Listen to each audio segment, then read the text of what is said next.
나누는 참사랑과 기쁨의 그 나라를 이제 속히 보리라. 2절 사막의 숲이 우거지리라.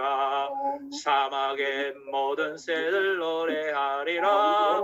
주님이 다스릴 그 나라에 오면은 예루살렘 보게 되리라. 생명 가까이 12가시를 맺히고 풍성하게 잔치 나누는 참사랑과 기쁨의 그 나라를 이제 속히 보리라. 아멘. 아멘. 아유, 감사합니다. 아유, 오늘 기열 사도님의 신나는 노래로 해서 어린 생명인 정성률 미래의 사도가 신나게 춤을 추고 생명강가에 진짜 12가시를 맺히고 사막의 샘이 넘쳐 흐를 것 같습니다. 자, 오늘 2021년 3월 첫째 주 목요일 중심부 모임 말씀은 김치현 목사님의 제목은 다윗의 도망과 미갈 요나단의 도움이라는 제목으로 사무엘상 19장 20장에 걸쳐서 본문이 있고요. 그 다음에 순노트 23강 24강에 있는 내용으로 오늘 와인 색깔 남방을 입으시고 김치현 목사님께서 아주 좋은 말씀 해주실 겁니다. 다들 큰 박수로 맞이해 주시기 바랍니다. 박수!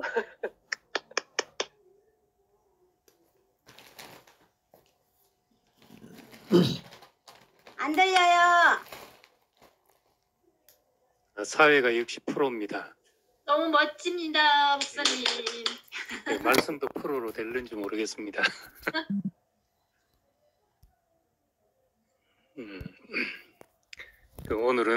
이제 사울의 자녀 요나단과 미갈에 대한 이야기입니다. 다윗이 전쟁에서 승리하고 돌아와서 의도치 않게 이제 사울의 정적이 되어버립니다. 사울 왕이 다윗을 이제 죽이기로 작정하고 그것을 이제 죽이기로 작정하고 창을 2번이나 던지고 뒤로 또 이제 왕궁이 있을 때 창을 3번이나 다윗에게 던지는 이런 일이 있고 해서 이제 다윗은 이제 도망가기 시작을 합니다. 그래서 처음에는 그 사무엘이 있는 그 라마 나요시라는 곳으로 도망을 가고 그 라마 나요스는 라마는 지명이고 그 나요스는 그 선지자 학교 그 이름 그 정도입니다.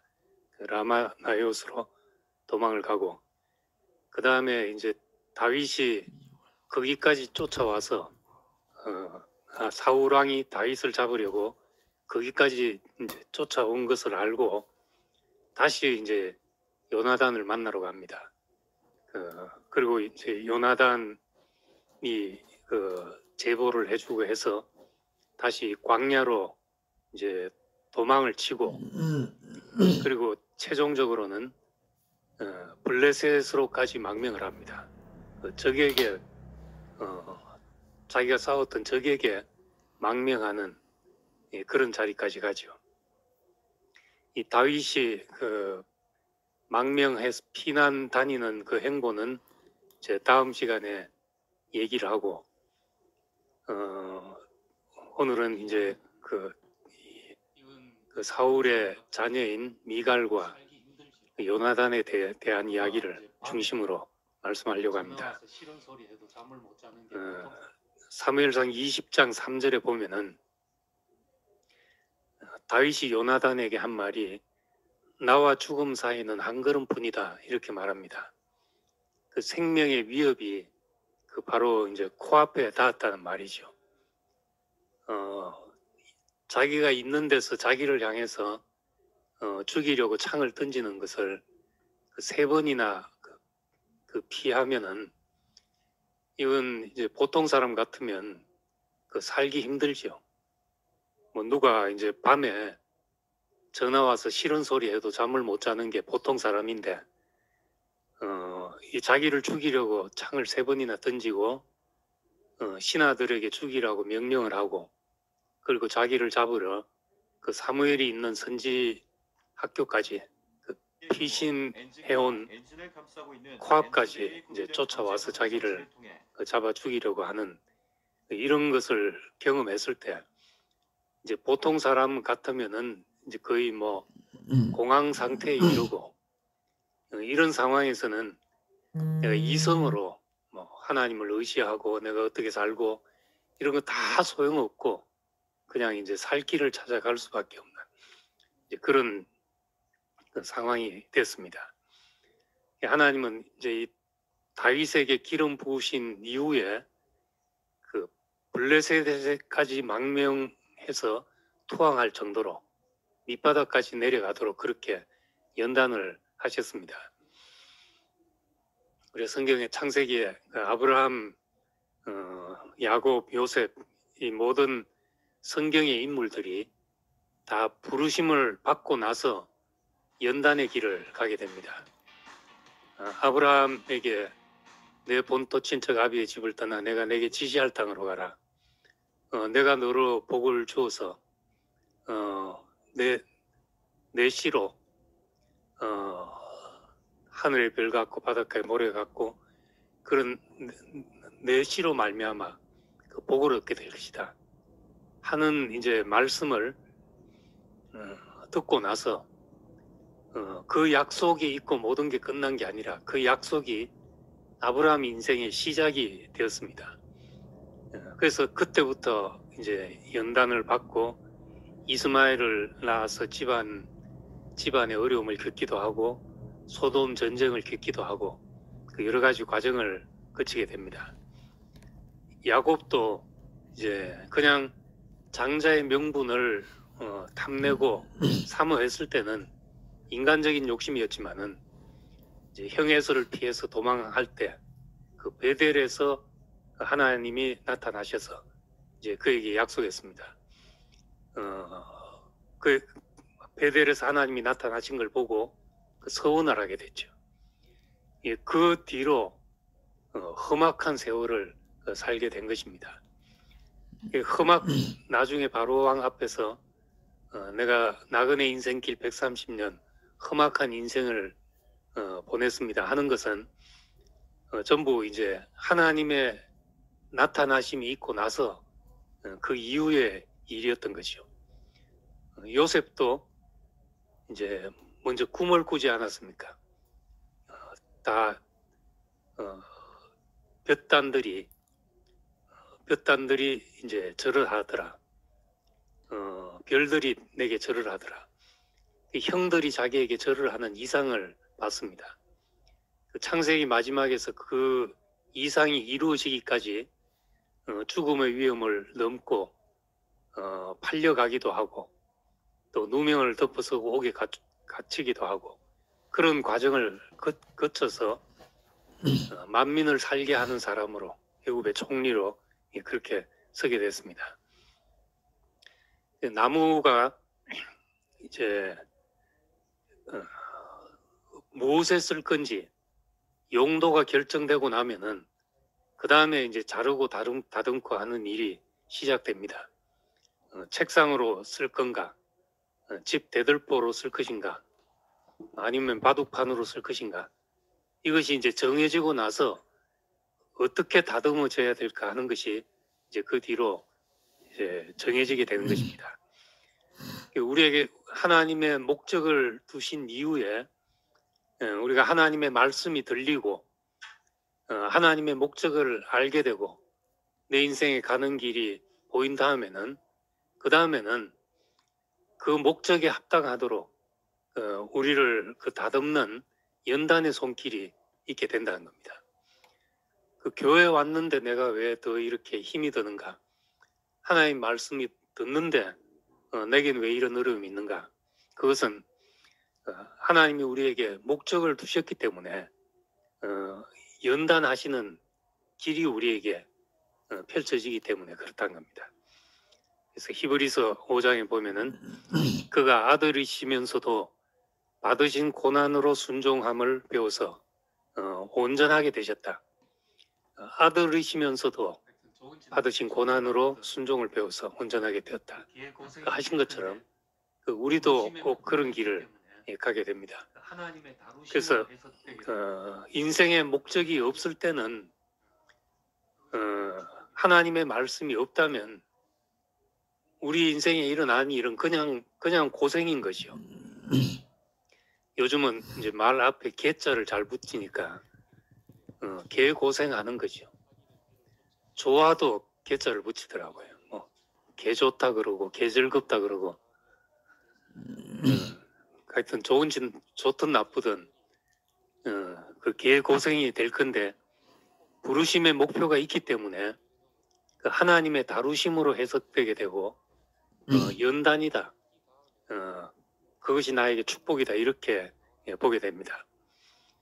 시편 1편에 복 있는 자는 이렇게 시작을 합니다. 복 있는 사람은 악인의 길에 악인의 길을 쫓지 아니하고 죄인의 길에 서지 아니하고 하고 복 있는 사람에 대해서 이야기하는데 이 성경의 배열이 꼭 이제 뭐 의미 있는 건 아니지만 꼭 연대기 순으로 이렇게 배열해 놓은 건 아니지만은 우리가 성경을 볼 때 욥기 다음에 시편에 복 있는 사람은 이렇게 나오는 것이 참 우리에게 복이 무엇인지를 알려주는 그런 말씀이 됩니다. 만약에 욥기가 없고 그냥 복 있는 사람이 일어 나오면은 그 복을 제각각 생각을 할 것입니다. 근데 욥의 고난을 우리가 보게 되었고 욥의 축복을 알게 되고 그 다음에 복 있는 사람은 이런 사람이다 하고 말할 때 우린 욥을 생각하지 않을 수가 없고 하나님의 목적에 의해서 하나님의 필요와 하나님의 이유 때문에 다루어진 그 사람, 이 사람을 우리가 복 있는 사람으로 그렇게 보게 되는 것입니다. 지금 이제 사울이 다윗을 죽이기 위해서 이제 혈안이 됐습니다. 이 사울이란 사람은 좀 어떻게 보면 왔다 갔다 하는 사람인데 금방 죽일 것 같이 하다가도 지금 요나단이 찾아가서 죽이라고 명령을 내렸는데 요나단이 가서 다윗이 뭘 잘못했습니까? 아버지와 이 나라를 위해서 싸운 것밖에 더 있습니까? 아무 죄가 없는 사람을 피 흘리게 하는 일이 어떻게 합당합니까? 하고 요나단이 따지니까 다윗은 그 사울왕은 또 맹세하면서 내가 결코 다윗은 죽지 않을 것이다.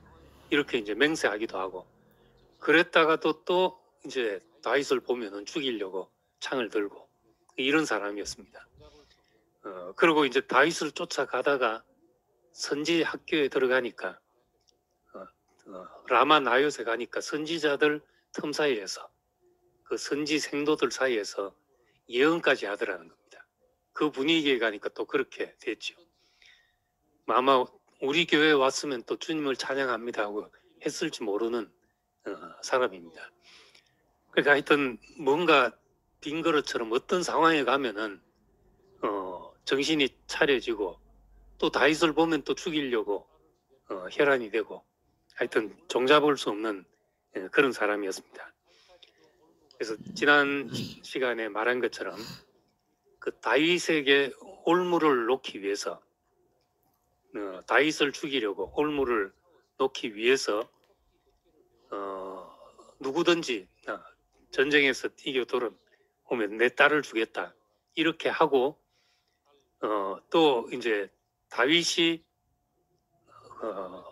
왕의 사위가 되는 것을 좋게 여기니까 그렇다면 이제 좋다 딸을 주겠다 하고 딸이 올무가 되게 하리라.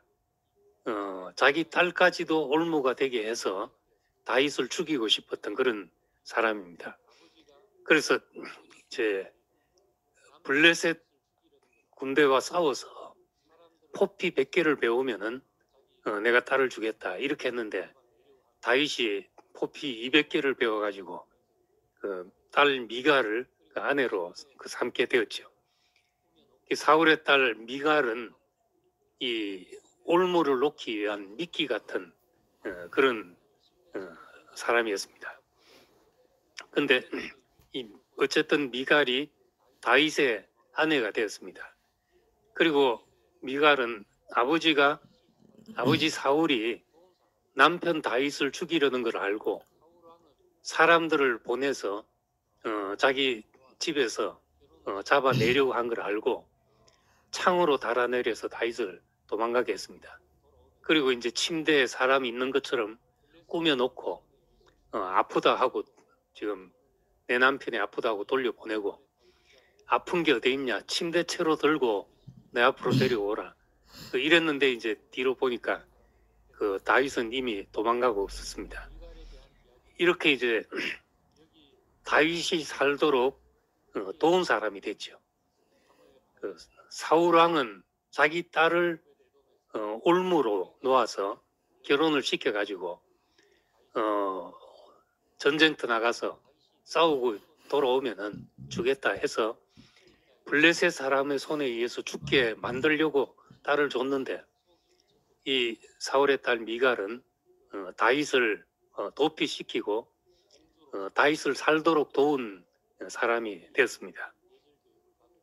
이 미갈에 대한 이야기는 여기 한번 나오고 그 다음에 뒤에 사무엘 하에 이제 오벳에돔에서 법궤가 예루살렘으로 돌아올 때 다윗 성으로 돌아올 때 그때 다윗이 너무 기뻐서 춤을 췄는데 춤추니까 이제 막 그 에봇 세마포 에봇을 입고 춤을 추니까 속이 비쳤던지 하겠죠. 그래서 그 공주로서 왕궁에서 품위 있게 예절 교육을 받은 이 미갈이 다윗 왕이 하는 것을 보고 경박하다, 천박하게 종들이 보는 앞에서 그게 뭡니까 하고 다윗을 무시하게 됐습니다. 이제 그렇지만 이제 다윗은 내가 여호와 앞에서 춤추고 춤출지라도 합당하다. 너는 내 기쁨을 모른다. 이런 마음으로 했는데 결국 이제 그 일로 저주를 받아서 이 미갈은 일생 자녀가 없는 후궁들이 여럿 있고 자녀들이 다 있었는데 미갈은 자녀가 없는 다윗의 그 부인이 되었습니다. 그러니까 이 미갈을 생각할 때 미갈 이야기하면은 대부분 이제 이 뒤의 사건을 생각을 합니다.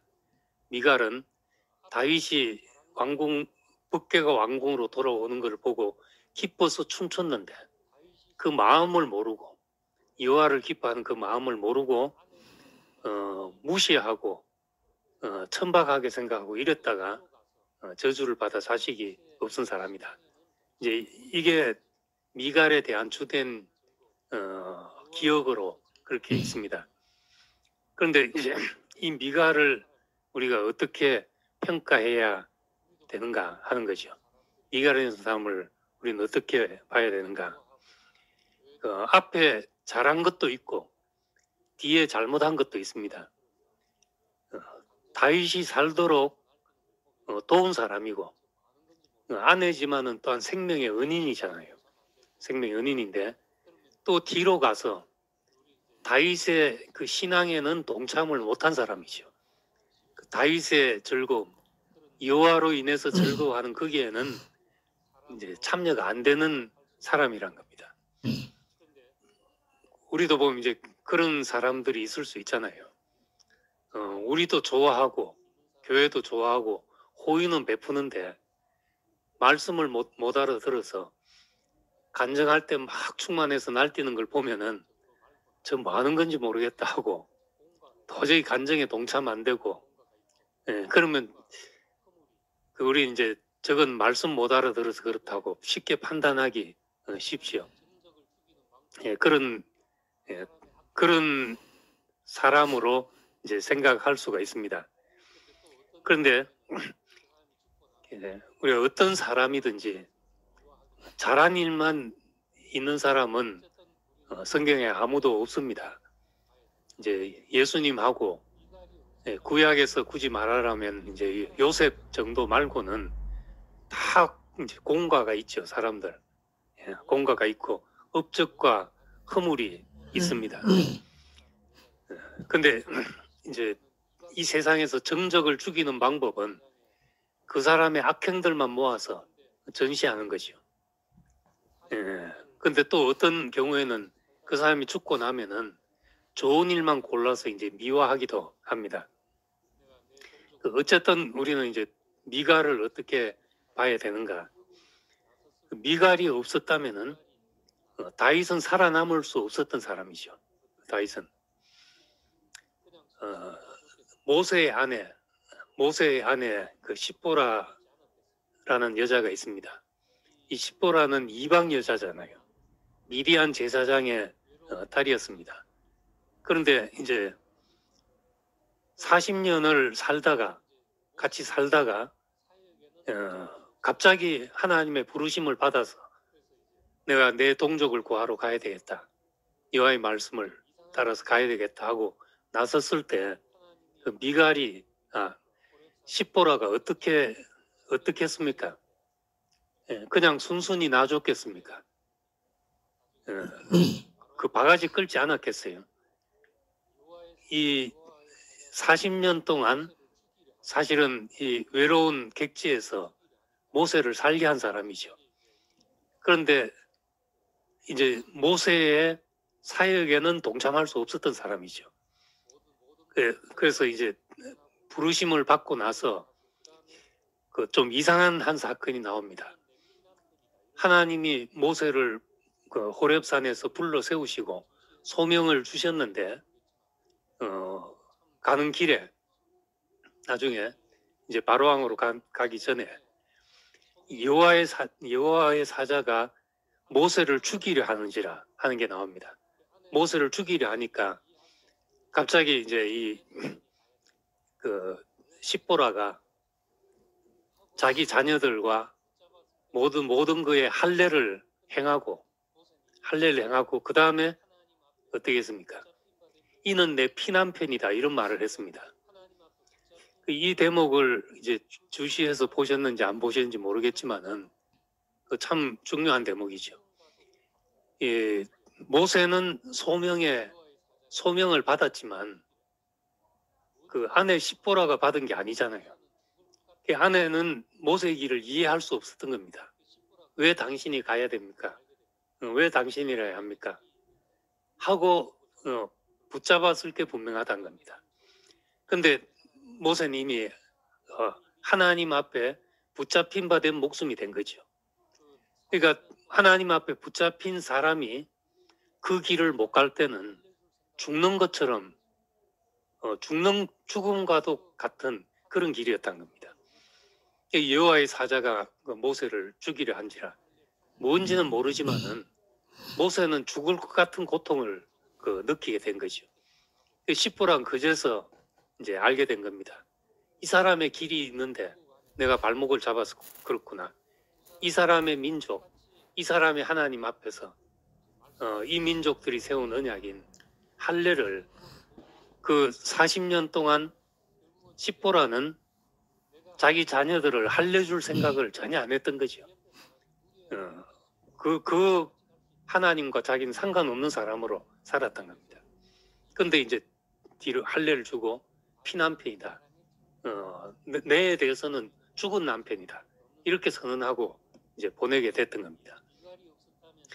우리도 이제 부부 간에도 마찬가지로 그 두 사람이 사실 똑같이 어떤 이제 말씀을 깨닫고 똑같이 좋아하고 같은 행보를 보이기는 힘듭니다. 결국은 이제 내가 하나님의 말씀을 깨달은 것을 내 옆에 사람이 누려야 하는 것이지 꼭 같이 갈 수 있는 일은 아니거든요. 이제 그런 점에서 미갈은 다윗을 사랑했지만은 다윗의 기쁨에는 동참할 수 없는 사람이었다. 그렇지만 이 미갈이 없었다면 다윗은 살아남을 수 없었기 때문에 우리가 이제 일생 은혜를 기억하는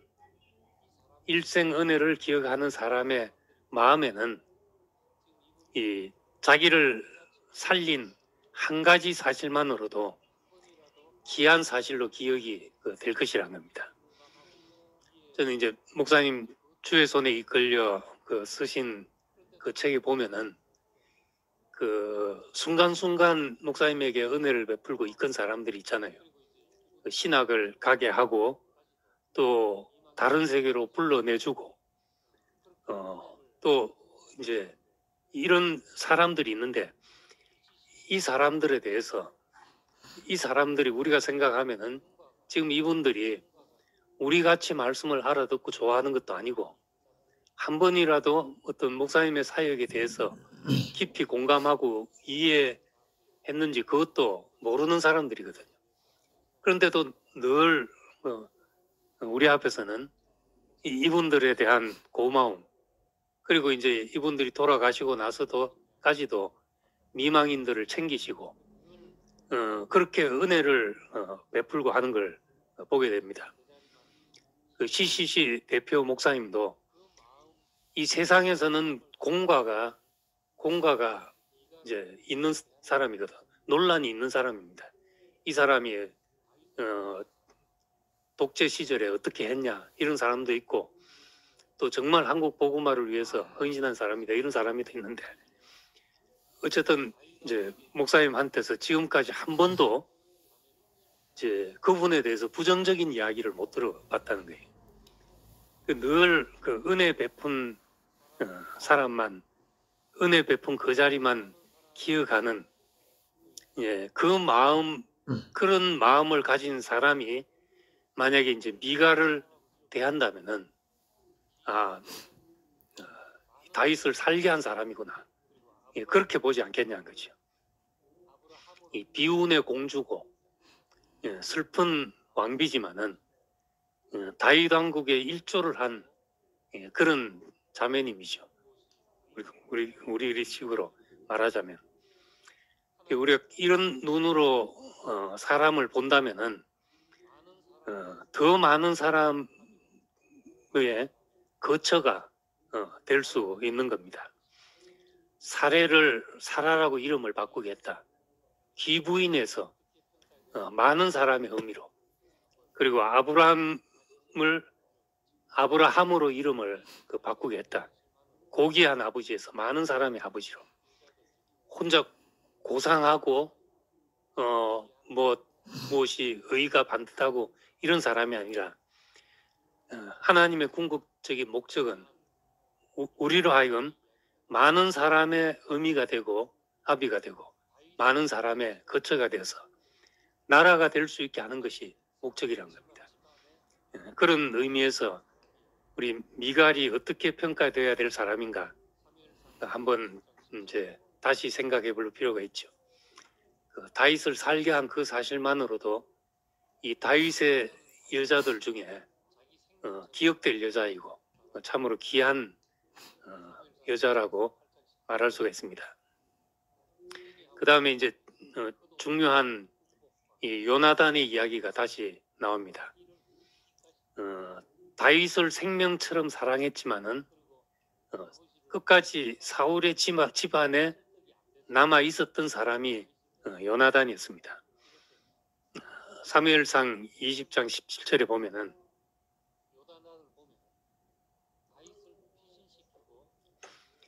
요나단은 다윗을 자기 생명처럼 사랑했다 그렇게 말합니다. 사무엘상 18장 4절에서도 승리하고 돌아온 다윗에게 겉옷과 군복과 칼과 활과 띠까지 다 주었습니다. 그리고 아버지를 설득하기도 했고 설득이 안 됐을 때 다윗을 피신시키기도 하고 이랬던 사람입니다. 그런데 이제 요나단을 보면은 다윗을 피신시키고 끝까지 사울의 아들로 사울의 그 왕조 아래서 왕자로서 또 장군으로서 이제 그렇게 살고 한 번도 다윗의 전쟁에는 참여하지 않았던 사람이란 겁니다. 이 점을 한번 우리가 또 깊이 생각해 볼 필요가 있습니다. 겉옷과 군복과 칼과 활과 띠를 주었다. 많은 걸 줬는데 뭘 한 가지를 안 줬거든요. 뭘 안 준 것 같습니까? 예, 그독과 군복과 칼과 활과 띠를 주었다.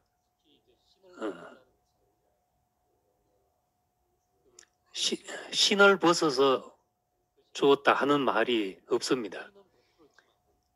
신발이 냄새 나는 거기 때문에 안 벗어준 게 아니라, 이 성경에서 보면은 하나님이 모세에게도 내 신을 벗어라, 내가 선 곳은 거룩한 곳이다, 이렇게 말했고, 또 여호와의 군대 장관이 와서 여호수아에게도 여호수아 5장에 보면은 내 신을 벗어라 하는 말을 합니다. 그 이스라엘에게 특히 이제 신을 벗는다는 것은 그는 헌신과 복종을 의미하는 것이었습니다. 그 호의는 베풀었지만은 완전히 기속되진 않았던 거죠. 이게 이제 요나단이었습니다. 요나단과 다윗의 우정, 다윗을 참으로 사랑했고 또 그를 생명처럼 귀하게 여겼고 그를 살게 길을 열어 줬지만은 마지막에 보면은 사무엘상 이제 마지막 장에 전사하는데 사울 왕과 함께 전투에 참여했다가 요나단이 먼저 죽고 그 다음에 사울 왕이 죽고 둘이 함께 전사를 합니다. 사울의 집안의 사람으로서 일생 살았던 것이죠. 그러면 이제 이 사람을 또 어떻게 우리가 생각해야 되는가? 요나단의 행보는 거기까지였는가 하는 것이요. 우리 신약 성경에 세례 요한을 보면은 세례 요한은 이제 예수의 길을 예비한 사람인데 우리 중에 성급한 사람들은 이제 그런 질문도 합니다. 세례 요한은 왜 예수를 따르지 않았는가? 그렇게도 생각을 합니다. 세례 요한은 이렇게 말합니다. 신랑이 결혼식장에서 신랑이 신부를 취하는데 신랑의 들러리들 친구들은 신랑이 신부를 취하는 거 보고 옆에서 즐거워한다는 겁니다. 배아파하지 않고 즐거워한다. 나한테는 이 기쁨이 충만하다. 이랬던 겁니다. 이 세례 요한의 위치와 요나단이 비슷한 위치에 있죠. 길을 열어줬지만은 그렇지만 세례 요한은 세례 요한으로서 살았지 예수의 제자가 되지 않았던 겁니다. 사실은 될 수 없었던 것이요. 왜냐하면은 이때까지만 해도 세례 요한이 훨씬 더 지지도나 지지율이나 훨씬 이제 우위에 있었던 그런 사람이었던 겁니다. 근데 이 사람은 이 사람의 길이 있었던 거죠. 요나단이 다윗과 함께 가지 않고 아버지 사울과 함께 전쟁을 하다가 전사를 하고 사울의 집 사람으로서 일생 살았는데 20장 15절에 보면은 요나단이 다윗과 언약을 맺습니다. 그리고 약속을 하게 합니다. 20장 15절에 여호와께서 너 다윗의 대적들을 지면에서 끊어버리신 때도 너는 네 인자함을 내 집에서 영원히 끊어버리지 말라. 이렇게 이제 약속해 달라 하고 서로 맹세를 합니다. 이게 무슨 말입니까? 네가 이제 승리를 해서 왕이 되어서 네 대적들이 다 물러간다 하더라도 너의 인자함을 내 집에서 영원히 끊지 말라. 나와 내 집이 누굽니까? 이 사울의 집안, 베냐민 족속이잖아요. 베냐민 지파잖아요. 사울의 족속이. 그리고 20장 42절에서도 다시 여호와께서 영원히 나와 너 사이에 계시고 내 자손과 네 자손 사이에 계시리라.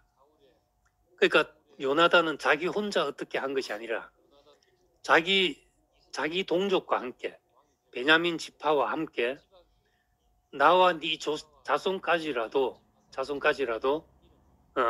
우리 사이에 이 사랑이, 이 우정이, 이 언약이 지속되기를 원한다. 이런 맹세를 했던 겁니다. 그래서 이제 그 결과가 뒤에 보면 중요한 것이 나오는데, 다윗은 왕이 된 이후에 처음에는 사울의 집안과 싸움이 있었습니다. 사울이 죽고 나서 요나단도 죽고 이스보셋이라는 사람이 왕이 돼가지고 집안, 이 유다 지파와 베냐민 지파 사이에 전쟁이 일어납니다. 그렇지만 이제 전쟁이 한쪽으로 점점 기울어지게 됐을 때 그 사람들이 한 사람 한 사람 이제 망명을 옵니다. 그런데 다윗은 이 사울의 집안 사람들에 대해서 철저하게 사울의 집안 사람들을 죽이고 온 사람들을 환영한 것이 아니라 그 사람들을 도로 죽였고 하나님이 기름 부은 받은 사람을 손대지 못하게 하고, 그리고 나중에는 사울의 집안 사람에 누가 살아남은 사람이 또 있냐 찾아가지고 요나단의 그 쩔뚝발이 아들 머비보셋을 찾아서 일생 자기 밥상에서 밥을 먹게 합니다. 일생 자기와 함께 밥을 먹게, 그렇게 후대를 하지요. 예, 그렇게 해서 이 요나단 때문에 베냐민 지파를 끌어안게 됩니다. 그래서 결국 이제 통일 왕국의 왕이 되었던 거죠. 이제 그러고 나서 이제 솔로몬까지는 아버지의 후광을 입고 통치를 했는데, 솔로몬 이후에 유다가 이제 이스라엘이 둘로 나눠지잖아요. 솔로몬의 아들 르호보암이 아버지의 뒤를 이어서 아주 독재를 심하게 하니까 젊은 사람들이 반기를 들고 르호보암을 왕으로 추대해가지고 그쪽에 10지파가 가담을 했습니다. 이제 쿠데타에 10지파가 가담을 했으니까 완전히 기울은 것이잖아요. 솔로몬 이후에 이제 유다만 남고 12지파 중에 10지파가 이제 북왕국 이스라엘이 되어버렸는데, 나눠졌는데, 그때 이 베냐민 지파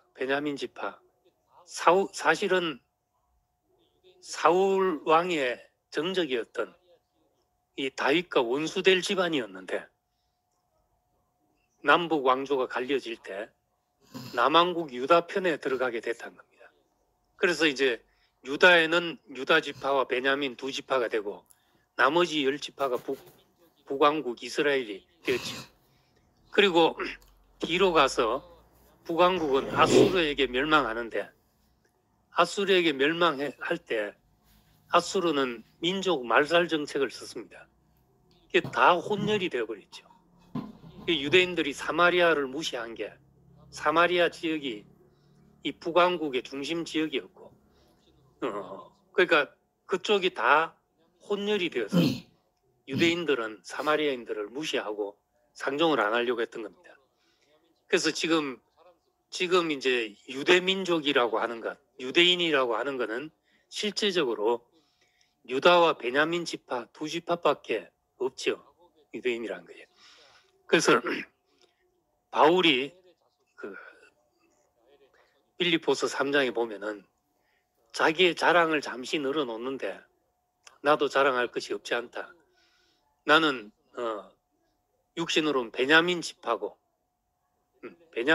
이렇게 말합니다. 율법으로는 바리새파고 혈통으로는 베냐민 지파고, 자랑스럽게 이야기하거든요.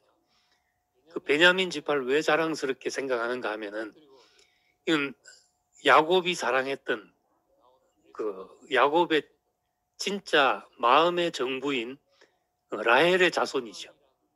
라헬의 자손이고, 그리고 베냐민만 다른 아들들은 전부 객지에서 난 아들인데 베냐민만 약속의 땅 베들레헴에서 낳은 아들입니다. 그리고 최초의 왕이 베냐민 지파에 속했지요. 예루살렘이라는 영토가 베냐민 지파에 속한 영토였습니다. 그리고 구약 성경에 그 나오는 에스더와 모르드게가 그 하만이라는 장군의 음모에 의해서 민족이 완전히 다 유대인은 다 멸종될 뻔한 위기가 있었잖아요. 그때 이제 에스더가 왕에게 찾아가서 이런 사실을 전하고 목숨 걸고 찾아가서 그래서 이스라엘 민족을 보존한 이 에스더와 모르드게가 역시 베냐민 지파죠. 그러니까 바울이 그냥 내가 베냐민 지파다 이래 말한 게 아니라 자랑할 게 많은 지파고 이 지파가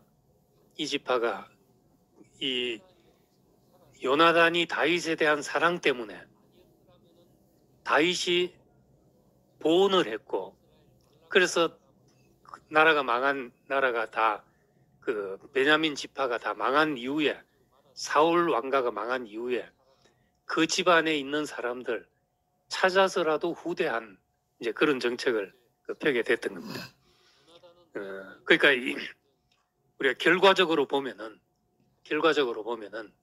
지금 이 요나단으로 인해서 한 지파가 하나님의 백성으로 살아남게 된 것이죠. 아니었더라면은 뒤로 이제 북이스라엘 반란군의 가담을 해가지고 혼혈이 되고 그 영원히 흔적도 없이 흩어지고 말았을 그런 사람들이 될 수도 있었던 겁니다. 그래서 우리가 지금 이제 성급하게 요나단은 왜 다윗과 함께 전쟁을 하지 않았는가? 왜 사울의 집안에서만 그렇게 있었는가? 하는 것을 우리가 성급하게 이 편이냐 저 편이냐 이렇게 생각하지 않고 길게 이 사람의 행보가 결국 베냐민 지파를 유다 왕 하나님의 약속 안에 포함되게 하는 이제 그런 일을 하게 한 거죠. 그러니까 이 전체 길게 보면은 놀라운 일을 한 것입니다. 성경에 보면 이제 너희가 이제 원시치 못하고 하나님의 말씀을 가지고 멀리 보지 못한다 이런 말이 있습니다.